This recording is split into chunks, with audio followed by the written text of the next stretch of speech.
చక్కని దేవాలయం, సౌందర్యము కలిగిన దేవాలయం. ఆ గొప్ప దేవాలయం ముందు 40 సంవత్సరాలుగా కుంటుడు కూర్చున్నాడు. 2 సేవకుల మందిరానికి ఎక్కి వెళ్తున్నారు. ఈ బలహీనుడు ఏమన్నాడో తెలుసా? అయ్యా, ఏమైనా ఉంటే కాస్త వేసుకోండి అని అంటే, వీళ్ళేమన్నారో తెలుసా? వెండి కాని బంగారం కాని మా దగ్గర ఏది, మాకున్నదే నీకు ఇస్తాం.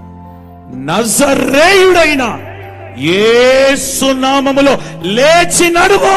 వెంటనే ఆడు గంతులేస్తా ఉంటే ఆ సమాజంలో ఉన్న వాళ్ళందరూ చూసి, బయట కూర్చున్నాడు 40 సంవత్సరాలు అక్కడ కూర్చున్నాడు, ఇదేంటి ఎగురుతున్నాడు, ఏంటి డాన్స్ చేస్తున్నాడు, ఏంటి వీడు కాళ్ళెక్కి వచ్చిన వీడికి.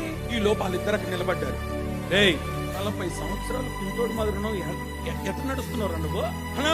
నాకేం తెలీదు. ఇగో వీళ్ళిద్దరే. వాళ్ళేమన్నారు తెలుసా? పేతురు, నువ్వు చేపలు పట్టుకునేటోడు జాలరు కదా, బాబు నువ్వు పామరు కదా, మీరేంట్రా నాయన ఆయన లేపడం ఏంటి? వాళ్ళేమన్నారో తెలుసా? మీరు జీవము కలిగిన దేవుని చంపినారు కదా, ఆ చంపిన దేవుడు సమాధిలో లేడు, 3వ దినమున లేచున్నాడు.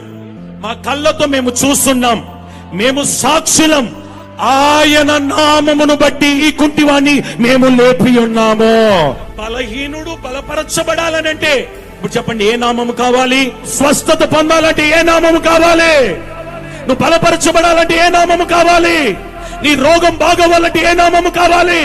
సచ్చిన శవము లేవాలంటే, కుంటివాడు లేవాలంటే, రోగి బాగుపడాలంటే, నీ చరిత్ర మారాలంటే యేసు నామం అన్ని నామముల కంటే పైనున్న నామం యేసు నామం.